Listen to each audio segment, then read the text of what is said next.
Assalamualaikum warahmatullahi wabarakatuh. Hai semuanya, perkenalkan aku Devina Ferdita Khairunisa dari kelas 12 IPA 1 absen 9. Hari ini aku mau cerita tentang dua tokoh Islam yang ada di Indonesia. Yang pertama ada Mbak Yai Kholil dan yang kedua Kiai Haji Muhammad Hasyim Asy'ari. Nah, siapa sih dua orang ini? Nah, akan aku bahas setelah ini. Jadi yang pertama adalah Mbak Yai Kholil yang bernama Al-Alim Al-Alamah Asy-Syaikh Haji Muhammad Kholil bin Abdul Latif Basyaiban Al-Bangkalani Al-Maduri Al-Jawi Asy-Syafi'i atau yang lebih dikenal dengan nama Syekhona Kholil atau Syekh Kholil. Lahir di Kemayoran, Bangkalan pada Selasa 11 Jumadil Akhir 1235 Hijriah atau 27 Januari 1820 Masehi dan meninggal di Martajasa, Bangkalan 29 Ramadan 1341 Hijriah atau 14 Mei 1923 pada usia 106 tahun. Merupakan seorang ulama karismatik dari Pulau Madura, Provinsi Jawa Timur. Di masyarakat santri, Syekhona Kholil juga dikenal sebagai waliullah, seperti cerita Wali Songo. Banyak cerita kelebihan di luar akal atau karomah Syekh Kholil terkisah dari lisan ke lisan, terutama di lingkungan masyarakat Madura. Nah, Syekh Kholil Al-Bangkalani itu berasal dari keluarga ulama. Ayahnya itu yang bernama Kiai Haji Abdul Latif mempunyai pertalian darah dengan Sunan Gunung Jati. Ibu beliau itu bernama Syarifah Khadijah. Pada usia 24 tahun, Syekh Kholil itu menikah dengan Nyai Asyik Putri Lodra Putih. Syekh Kholil itu dididik dengan sangat ketat oleh ayahnya. Mbah Kholil kecil memiliki keistimewaan yang haus akan ilmu, jadi dia tuh pengen tahu aja gitu, terutama di ilmu fikih dan nahwu. Bahkan ia sudah hafal dengan baik 1002 bait Nadhum Alfiyah Ibnu Malik sejak usia muda. Keren banget kan? Setelah dididik, orang tua Mbah Kholil kecil kemudian mengirimnya ke berbagai pesantren untuk menimba ilmu. Mengawali pengembaraannya, Mbah Kholil muda belajar kepada Kiai Muhammad Nur di Pondok Pesantren Langitan yang ada di Tuban, Jawa Timur. Nah, dari Langitan ini dia pindah lagi ke Pondok Pesantren Cangaan yang ada di Bangil, Pasuruan. Kemudian ke Pondok Pesantren yang ada di Kebon Candi. Nah, selama belajar di pondok pesantren ini, beliau itu belajar pula kepada Kiai Nur Hasan yang menetap di Pondok Pesantren Sidogiri, 7 km dari Kebon Candi. Nah, setiap perjalanannya dari Kebon Candi ke Sidogiri, dia itu di perjalanan tuh nggak pernah lupa itu membaca surat Yasin. Jadi di jalan tuh dia sambil melantunkan Quran surat Yasin. Nah, sewaktu menjadi santri, Mbah Kholil itu telah menghafal beberapa matan, seperti matan Alfiyah Ibnu Malik. Nah, di samping itu, ia juga merupakan seorang hafiz Al-Quran dan mampu membaca Al-Quran dalam qiraat sab'ah. Saat usianya mencapai 24 tahun setelah menikah, Mbah Kholil itu memutuskan untuk pergi ke Mekah. Untuk ongkos perjalanan atau pelayaran itu masih bisa ditutupi dari hasil tabungannya selama nyantri di Banyuwangi. Sedangkan untuk makan selama pelayaran, konon Mbah Kholil itu berpuasa. Hal tersebut bukan dilakukan karena dia itu mau menghemat uangnya, bukan seperti itu, tetapi untuk lebih mendekatkan diri kepada Allah agar perjalanannya itu bisa selamat gitu. Nah, karya-karyanya Mbah Kholil itu apa aja sih? Sesuai namanya, kitab Al-Matnus Syarif Al-Mukallaf bin Fathil Latif merupakan kitab matan inti yang berbicara mengenai fundamen dasar hukum Islam, ilmu fikih. Yang menarik dari kitab setebal 52 halaman ini adalah bukan hanya karena kemasyhuran penulisnya, melainkan kitab ini tuh telah menampilkan landscape keilmuan yang selama ini itu terkesan rumit gitu menjadi sedemikian lugas dan mudah untuk dipahami. Nah, Karomah Mbah Yai Khalil itu pernah ya mengobati anak pecandu gula, dan cerita ini tuh disunting atau dikisahkan oleh Kiai Haji Abdullah Syamsul Arifin, Ketua PCNU Jember. Lah, zaman dulu itu terdapat seorang warga yang mempunyai anak dengan kelainan hobi itu mengkonsumsi gula pasir berlebih gitu. Bahkan setiap hari itu anak itu bisa menghabiskan berkilo-kilo gula pasir. Nah, akhirnya ayah dari anak itu tuh sowan ke Mbah Yai Khalil di Bangkalan. Nah, di hadapan Syekh Khalil ini, dia itu mengeluh soal kebiasaan anaknya yang menyantap gula pasir itu. Nah, dia itu berharap Mbah Yai itu mau untuk menyembuhkan penyakit yang diderita oleh anaknya itu. Namun Mbah Yai Khalil itu malah menjawab permohonan si ayah itu dengan menyuruhnya kembali dalam 1 minggu kemudian. Nah, tamu tersebut akhirnya pamit.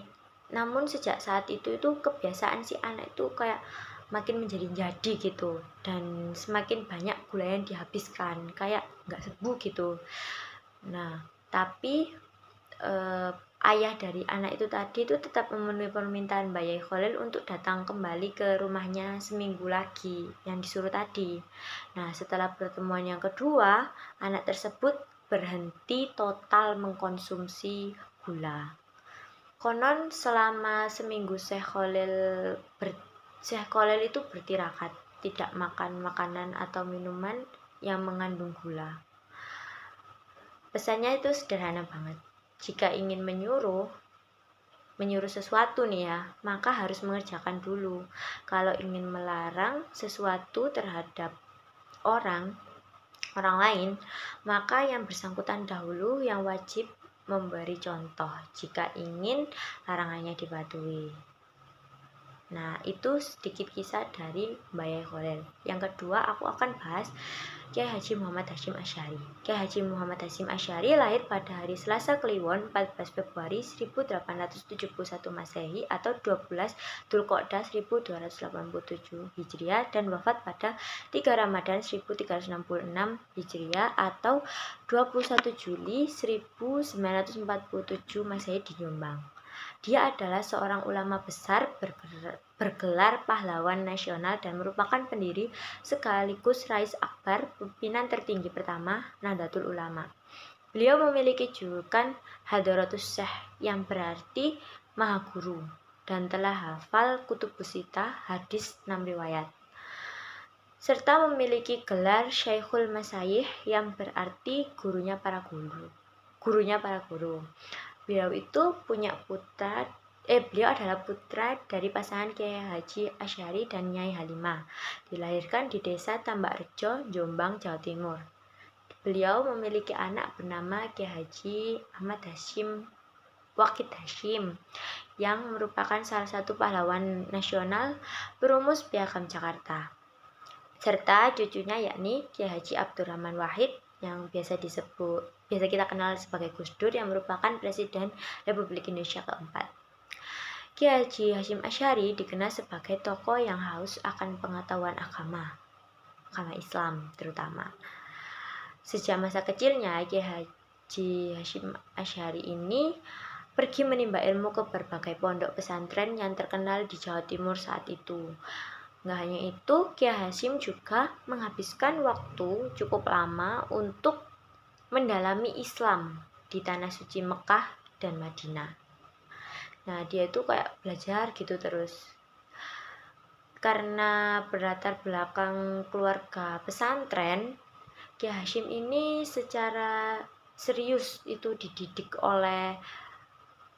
dan dibimbing mendalami pengetahuan Islam itu oleh ayahnya sendiri dalam jangka yang cukup lama, yakni sejak anak-anak hingga berumur 15 tahun kurang lebih. Melalui ayahnya ini, Kiai Hasyim mulai mengenal dan mendalami tauhid, tafsir, hadis, bahasa Arab, dan bidang kajian Islam lainnya. Nah, dalam bimbingan ayahnya, kecerdasan Kiai Hasyim cukup menonjol. Belum genap berumur 13 tahun, Kiai Hasyim telah mampu menguasai berbagai bidang kajian Islam dan dipercaya membantu ayahnya untuk mengajar santri yang lebih senior dari dia. Belum puas atas pengetahuan yang ia dapatkan dari sang ayah, Kiai Hasyim ini mulai menjelajahi beberapa pesantren. Nah, mula-mula Kiai Hasyim itu belajar di pesantren Wonokoyo yang ada di Probolinggo. Kemudian berpindah ke pesantren Langitan yang ada di Tuban. Terus dia tuh kayak merasa belum cukup gitu. Terus Kiai Hasyim itu melanjutkan pengembaraan ilmunya itu ke pesantren Trenggilis yang ada di Surabaya. Dan kemudian dia berpindah lagi ke pesantren Kademangan Bangkalan yang saat itu tuh diasuh oleh Mbah Khalil. Nah, nyambung kan? Jadi setelah dari pesantren Kiai Khalil, Kiai Hasyim itu melanjutkan di pesantren Siwalan Panji, Buduran, Sidoarjo yang diasuh oleh Kiai Yakub.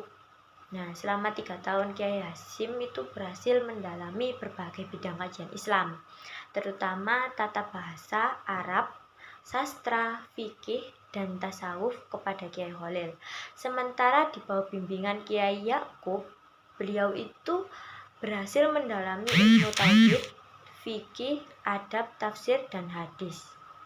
Nah, atas nasihat dan saran Kiai Yakub, Kiai Hasyim akhirnya meninggalkan tanah air untuk berguru pada ulama-ulama masyhur di Mekah sambil menunaikan ibadah haji untuk kali yang kedua di Mekah.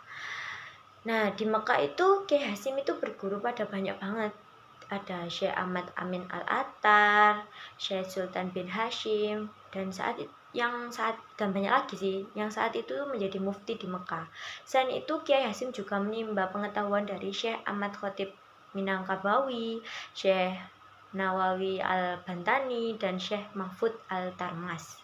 Prestasi belajar Kiai Hasyim yang menonjol membuatnya kemudian juga memperoleh kepercayaan untuk mengajar di Masjidil Haram. Beberapa ulama terkenal dari berbagai negara tercatat itu pernah belajar kepada beliau. Di antaranya ada banyak sih. Di antaranya itu ada Syekh Syahidul Al-Maimani, Syekh Umar Hamdan, Syekh Syihan Ahmad bin Abdullah, Kiai Haji Abdul Wahab Hasbullah dari Jombang, dan masih banyak lagi. Nah, sejak masih di Mekah itu Kiai Hasyim itu sudah memiliki ketertarikan sendiri dengan Torekoh. Bahkan beliau juga sempat mempelajari dan mendapat ijazah Tarekoh Qadiriyah namanya. Tarekoh Qadiriyah Naksabandiyah namanya kayak gitu. Melalui salah satu gurunya yakni Syekh Mahfud Al-Tarmas. Nah, karyanya itu banyak banget. Salah satunya yaitu Risalah Ahli Sunnah wal Jamaah fi Hadistil Mauta wa Asyiratis Sya'ah wa Bayani Mafhumi Sunnah wal Bid'ah, atau Paradigma Ahli Sunnah wal Jamaah, pembahasan tentang orang-orang mati, tanda-tanda zaman, penjelasan sunnah dan bid'ah. Ada lagi yaitu Muqaddimah Al-Qanun Al-Asasi li Jam'iyah Nahdlatul Ulama, atau Anggaran Dasar Organisasi Nahdlatul Ulama.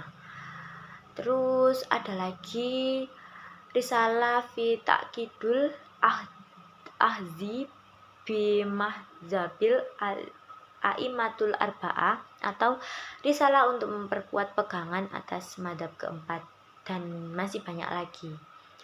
Nah, itu tuh sedikit cerita dari 2 tokoh Islam yang tadi saya ceritakan. Apabila ada kurang lebihnya, saya mohon maaf. Wassalamualaikum warahmatullahi wabarakatuh.